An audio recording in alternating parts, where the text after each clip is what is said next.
जब किसी hit movie franchise का थर्ड पार्ट अनाउंस होता है तो फैंस के बीच एक अलग ही एक्साइटमेंट होता है। दिल में होता है कि अब और कुछ बड़ा और कुछ बेहतरीन देखने को मिलेगा। फ्रेंचाइज ने पहले डिसअपॉइंट नहीं किया तो अब भी नहीं करेगी, लेकिन होता बिल्कुल उसका उल्टा है। थर्ड पार्ट आता है और सब कुछ उल्टा पुल्टा कर देता है। ना स्टोरी बचती है, ना लॉजिक, ना इमोशन, और फ्रेंचाइज का फ्यूचर भी नहीं बचता। और ऐसे में डोगी डॉन का एक डायलॉग याद आता है कि पार्ट 3 बनाऊंगा ऐसा, बर्बाद हो जाएगा आपका सारा पैसा। तो चलो आज डिस्कस करते हैं वो 10 बॉलीवुड फ्रेंचाइज जिनकी पहली 2 फिल्म ने खुश किया लेकिन तीसरे पार्ट ने दुख दिया। वीडियो पूरा देखना क्योंकि दर्द सबका अलग होता है लेकिन कहानी सबकी वही रहती है। सही कहा ना मैंने? Number 10, race 3।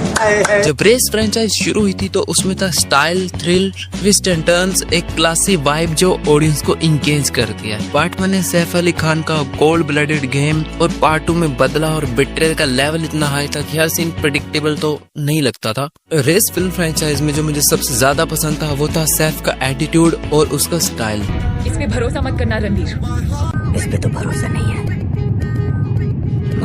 लेकिन फिर आई रेस 3 और सब कुछ चेंज हो गया। सलमान खान ने एंट्री मारी और साथ ले आए घटिया सी कास्ट, ऊपर से slow motion family drama, random helicopter shot और डायलॉग जिनके लोग अभी तक मीम बना रहे हैं। Our business is our business, none of your business. ये सिर्फ एक लाइन नहीं, वो ऑडियंस का दर्द का स्टेटमेंट बन गया है। Our business is our business, none of your business. Remo D'Souza ने एक्शन कोरियोग्राफी को स्टोरी समझ लिया और स्क्रिप्ट तो शायद व्हाट्सएप फॉरवर्ड से लिखी गई है। इस फिल्म में रेस फ्रेंचाइज को नहीं खत्म किया बल्कि ऑडियंस का भरोसा ही तोड़ दिया है। ये मूवी देखकर लगता है कभी कभी थर्ड पार्ट बनाने से बेहतर होता है कि फ्रेंचाइज को डिग्निटी के साथ छोड़ देना।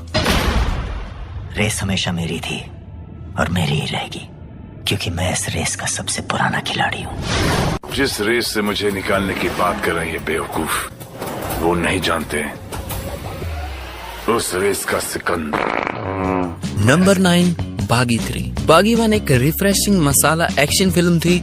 टाइगर श्रॉफ का मार्शल आर्ट्स, श्रद्धा कपूर का चार्म और स्टोरी भी एक decent revenge plus rescue drama थी। बागी 1 मुझे सच में काफी पसंद आई थी। बागी 2 ने एक्शन लेवल और बढ़ा दिए, थोड़ा थ्रिल एंगल डाला और टाइगर ने रियल स्टार जैसा इंप्रेशन भी छोड़ा। पर बागी 3 भाई साहब, ये फिल्म एक्शन नहीं एक एनिमेटेड गेम लगती है।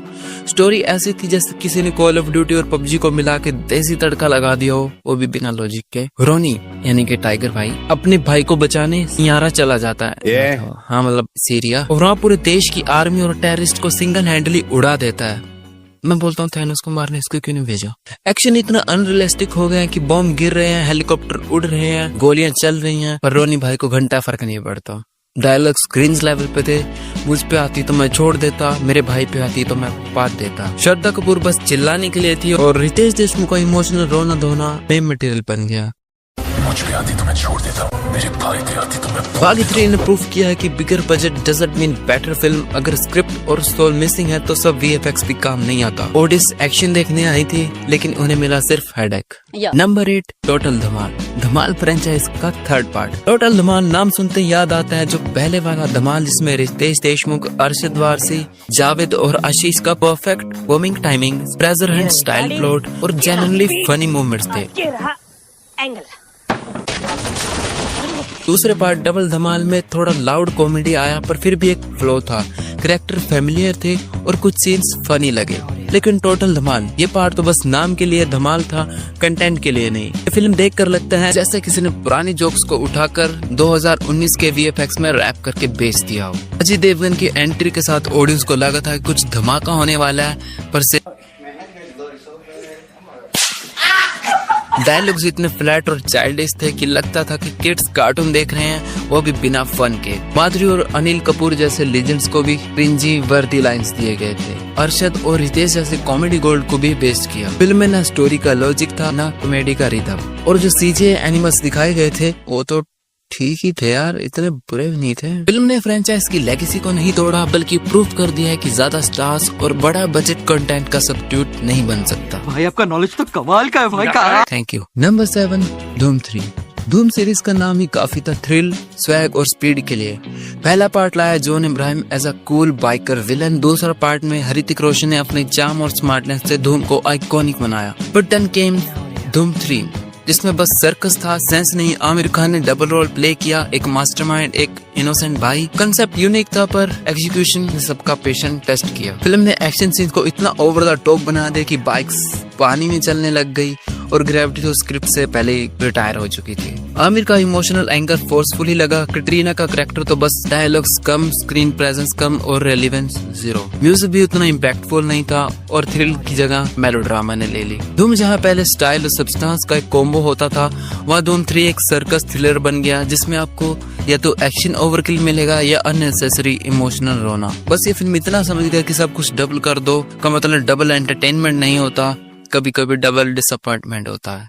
नंबर 6, ग्रेट ग्रैंड मस्ती। मस्ती एक कल्ट कॉमेडी और नॉटी फिल्म थी, लेकिन स्मार्ट राइटिंग और जनरली फनी सिचुएशन ने उसे मेमोरेबल बना दिया। ग्रैंड मस्ती ने थोड़ा बोल्ड टोन ले लिया, लेकिन फिर भी एक स्टोरी लाइन थी और कुछ डायलॉग्स ऐसे थे जो सच में फनी लगते हैं। पर मस्ती 3 आई यानी ग्रेट ग्रैंड मस्ती तो लगा जैसे स्क्रिप्ट नोटी नोटबुक से उठाई गई हो। प्लॉट क्या था, 3 मैरिड एक हॉन्टेड हवेली में जाते हैं जहाँ उनकी मुलाकात होती है एक सेक्सी भूतनी से। वैसे सेक्सी तो बहुत थी वो, मेरी तो आगे हर पुलिस को देख सकते हैं। भूत भी ऐसी जो उनकी मस्ती का लेवल बढ़ाने नहीं उनकी जान लेने आई होती है। मतलब अडल्ट कॉमेडी और हॉरर कॉमेडी को दोनों को मिक्स करना चाह रहे हैं, पता नहीं क्या करना चाह रहे हैं। पर ना हॉरर था ना कॉमेडी, सिर्फ ऑकवर्ड साइलेंस और फोर्थ अडल्ट जोक्स।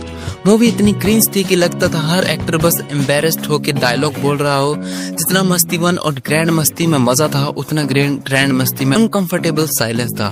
थिएटर में भी लोग हंसने की जगह ऑकवर्डली देख रहे थे। और सबसे बड़ा issue, it focused only on nudity and cheap thrills, बिना किसी रियल ह्यूमर के। एक टाइम था जब मस्ती सीरीज में रियल पंचलाइंस होते थे और अब बस पंच के नाम पे और रिपीटेटिव जोक्स। मस्ती 3 ने प्रूव किया है कि जब सिर्फ आप बोल्ड सीन पर फोकस करते हो और लिखने वाला भी बोर्ड हो तो फिल्म एक यूट्यूब पैरोडी जैसी लगती है, बस 2 घंटे लंबी। वैसे तुम्हें क्या लगता है, क्या मैं 500 सब्सक्राइबर डिजर्व करता हूँ? नंबर 5, यमला पगला दीवाना 3। यमला पगला दीवाना फिर से। यमला पगला दीवाना 3 ने फ्रेंचाइज का मजाक बनाया है। पहला पार्ट एक देसी फन राइड था, सनी देओल का एक्शन बॉबी का स्वैग और धर्मेंद्र जी का कॉमिक चार्म एकदम परफेक्ट कॉम्बो था। दूसरा पार्ट एवरेज था लेकिन स्टिल बेरेबल था। लेकिन थर्ड पार्ट में तो हद ही कर दी, ना कोई सॉलिड स्टोरी, ना इमोशन, ना प्रॉपर कॉमेडी टाइमिंग। जोक्स इतने आउटडेटेड और चाइल्डिश थे कि लगता था 90s का रिजेक्टेड स्क्रिप्ट उठा लिया गया हो। कैरेक्टर्स बस स्क्रीन पे थे बट स्क्रिप्ट पे कहीं नहीं। रिजल्ट, ऑडियंस ने फिल्म को फिर से देखने का मन तक नहीं किया। फिर से नाम सही था, बस मन नहीं किया फिर से। नंबर 4, क्या कूल है हम 3। पहले 2 पार्ट्स, स्पेशली फर्स्ट पार्ट एक फन अडल्ट कॉमेडी था जिसमें थोड़ी वल्गैरिटी छोड़ो, लेकिन एंटरटेनिंग स्टोरी और कॉमिक टाइमिंग भी साथ थी। लेकिन थर्ड पार्ट में मेकर्स ने स्टोरी का ज्ञान छोड़कर सिर्फ अपनी थ्रिल्स पे फोकस कर लिया। रितेश देशमुख की कमी ऑडियंस को फील हुई और नए जोक्स वो ना फनी थे ना ओरिजिनल, बस डबल मीनिंग और over the top expressions. Humour इतना फोर्स लगता था कि हंसी की जगह शर्म आती है। इस फिल्म ने अडल्ट कॉमेडी को फन बनाने की बजाय फुल क्रिंजी शो बना दिया। इसको देखकर फैंस ने भी कहा नंबर 3, क्रिश 3। हाँ, मुझे पता है तुम्हें ये फिल्म काफी ज्यादा पसंद आई होगी और आई नो फिल्म जनरली अच्छी है, बट लेकिन कोई मिल गया फिल्म के इमोशन से हम बहुत डीपली कनेक्ट हैं। रोहित मेहरा और जादू की दोस्ती आज भी दिल जीत लेती है और क्रिश एक देसी सुपर हीरो फिल्म है जो एक्शन इमोशनल एक फ्रेश आइडिया के कॉम्बो को साथ लेकर चलती है। ऋतिक रोशन का charm, aerial stunt is equal to total पैसा वसूल। पर क्रिश 3 सीरियसली मुझे इस फिल्म से काफी हाई एक्सपेक्टेशन थी बट वो डिलीवर नहीं हो पाई। मेरे लिए इतना फिल्म स्टोरी बिल्कुल भी एक्साइटिंग नहीं थी। विवेक ओबेरॉय का काल half professor x half magneto full confuse था। उसके म्यूटेंट जिन्हें मानवर बोला गया था गवार थे यार एकदम। और वीएफएक्स, हाँ 2013 के हिसाब से वीएफएक्स अच्छा था बट ये मूवी इसके फर्स्ट 2 पार्ट से बहुत पीछे है एंटरटेनमेंट के मामले। इसके फर्स्ट 2 पार्ट्स बहुत ज्यादा एंटरटेनिंग है क्रिश 3 से। क्रिश 3 का प्रॉब्लम ये था कि it wanted to be a super hero film, a family drama, a mutant thriller और एक love story all in one और एंड रिजल्ट एक कंफ्यूज कॉकटेल। मुझे क्रिश 2006 वाली इससे 10 टाइम्स बेटर लगती है हर एस्पेक्ट में। मेरा मेकर से ये कहना है कि जब आप पहले 2 पार्ट्स में लोगों की एक्सपेक्टेशन हाई कर देते हो तो थर्ड पार्ट में सिर्फ फैंसी कॉस्ट्यूम और लाउड बीजीएम से काम नहीं चलता। क्रिश 3 प्रूव दैट कि bigger doesn't always mean better, especially when the heart of the story gets lost behind the CGI and melodrama. तुम्हारा इस बारे में क्या ख्याल है? बाहर निकल, मैं तुझे बताऊंगा, तू बाहर आ। ऐसे लोगों पे सिर्फ हम लोग हंस सकते हैं, इनके दुख में शामिल। Number 2, 1920 London. जब 1920 आई थी उसने एक हॉरर वाइब क्रिएट की थी। विंटेज सेटिंग, हॉन्टेड विजुअल्स और जेन्युइनली चिलिंग मोमेंट्स थे। 1920 रिटर्न्स की स्टोरी भी एक डिसेंट थी।